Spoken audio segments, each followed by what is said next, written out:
Yo, everybody. Usually I'm upbeat and energetic when it comes to these videos, but today we're talking about something that personally makes me pretty sad, and it's really unfortunate news. For any of you in the loop on Risk of Rain 2, you will know that the Seekers of the Storm DLC recently released, and ever since the acquisition of Risk of Rain 2 from Gearbox, we've been unsure on how the progression of this game will go. Hapu Games was an incredible developer, and they just always knew exactly what they were doing with their games. Every single release, every single DLC, they are absolute legends when it comes to game design. And whoever was going to get the IP had a lot of shoes to fill when it came to taking care of this franchise. And after the release of Risk of Rain 2 Secrets of the Storm, all those concerns about Gearbox taking care of this IP have been plainly shown. The Secrets of the Storm launch, in no exaggeration, has ruined Risk of Rain 2. One of my favorite games, and I'm very sad to for that to be the case. Now, I've seen news, and I'll give Gearbox credit where credit is due. They are trying to fix the situation, but ultimately, and I'll cover this later in the video, I just feel like there are elements of this situation that even if they patch it and restore it to its original level, the overall legacy of the game has been tarnished in a way that it just can't be fixed. The whole situation is very frustrating, and I want to give you guys my take on why I'm so disappointed with the Seekers of the Storm release and what it means to me. First apparent problem that I've seen when it comes to this scenario is the universal patch that was released for Risk of Rain 2 that has created tons of problems for every user that wants to play this game. Secrets of the Storm being a disappointing release is unfortunate, and if that were the extent of it, that would suck. But the situation is so much worse because of the Universal patch. The patch they released for Risk of Rain 2 when Secrets of the Storm released, which you have to get to play the game, ruined the experience for PC. Performance was tanked, and they unified the code between the console version and the PC version, which created tons of issues for PC, both from a bug and stability standpoint and graphics. Unifying the code was the single worst decision when it comes to this game's release, and I don't even know how this issue can be resolved through patches.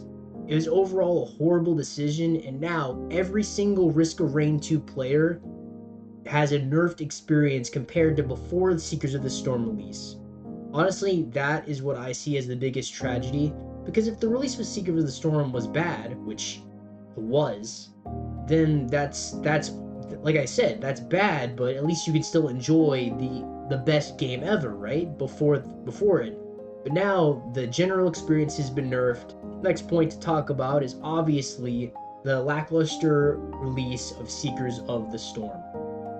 We weren't given a ton of details when it came to what Seekers of the Storm would cover, and the things they did show us, like the new character, the new boss, the artwork, the stages, it all looks stunning.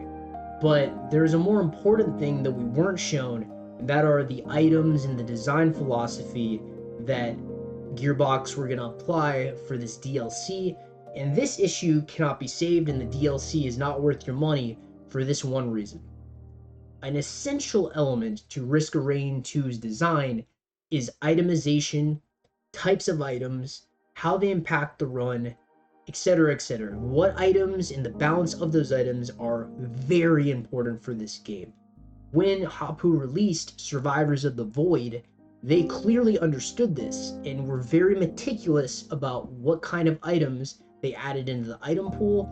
And what I found was exceptional is that they created a method to where runs became more consistent and in the player's control when it came to saving or securing a strong run, which made the game at its peak for me. It became my favorite roguelike because even if a run wasn't going my way, I could always scrap some items or get a powerful lunar that replaced 5 of my useless common items.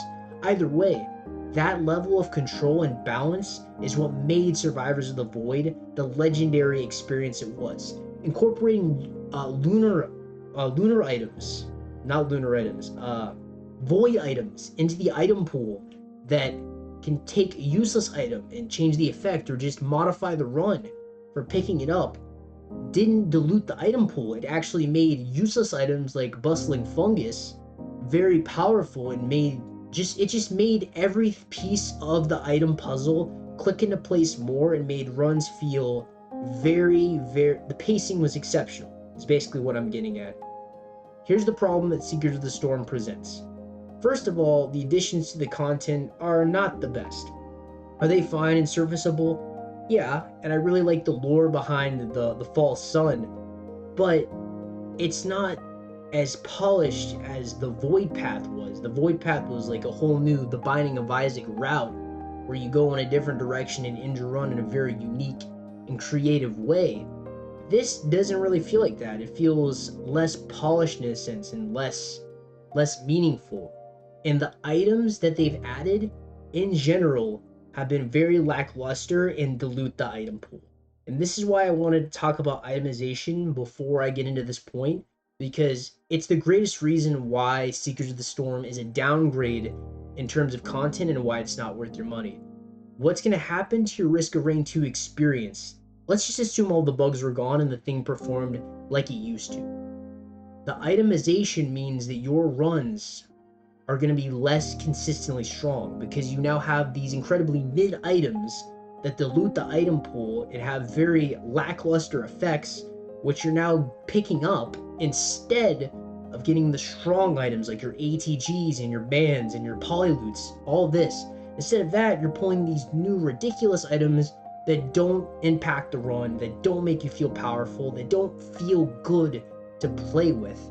And all those items being garbage and Gearbox not understanding the importance of good itemization is what shot this DLC in the foot and made it a downgraded version of Risk of Rain 2. And on top of that, what disappoints me is that when Hapu raised the bar, when they added void items, that it may be an unrealistic expectation for Gearbox to figure a mechanic out like that spices up the itemization and further increases the value in items, but that because they were able to do that, the expectation that they will do something similar, like a unique type of item, was there, and they didn't even attempt to. They just added a bunch of items that were already in the game, no new types, so the pool just got diluted, and they didn't really innovate with anything that made the Risk of Rain 2 experience what it was, which is severely disappointing for a DLC.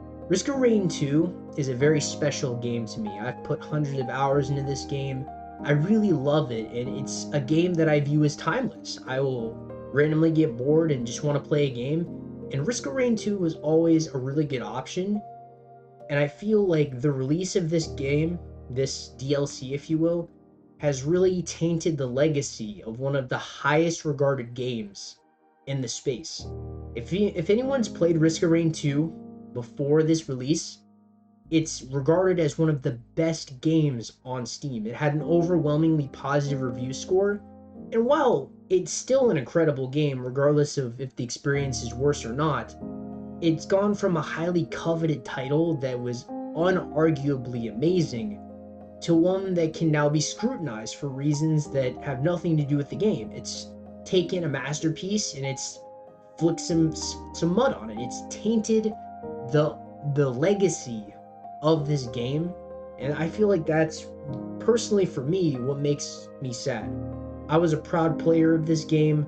I've been playing this game for a while, and now if a new player comes into it, they're not going to have the same experience as me, and I'm not going to have the same experience I've been enjoying for the past few years. It just feels like I've lost something that was always there that made me happy, and now because of a corporation making very boneheaded decisions, that little piece of what I held dear is now been gone. It's just very, very sad. Now, sure, maybe Gearbox can fix everything. I will say that the way they've addressed all of the criticism has been very good. They've been releasing patches for the game, And they clearly are not just going to drop the game in the wind and not do anything. But this was a very horrible patch, very mismanaged product, and it overall just disappoints me. Any thoughts, please put them in the comment section below about Survivors of the Void and how this situation has impacted you, because honestly, I'm just sad that something that was special to me has been tarnished, and just hoping that it gets better.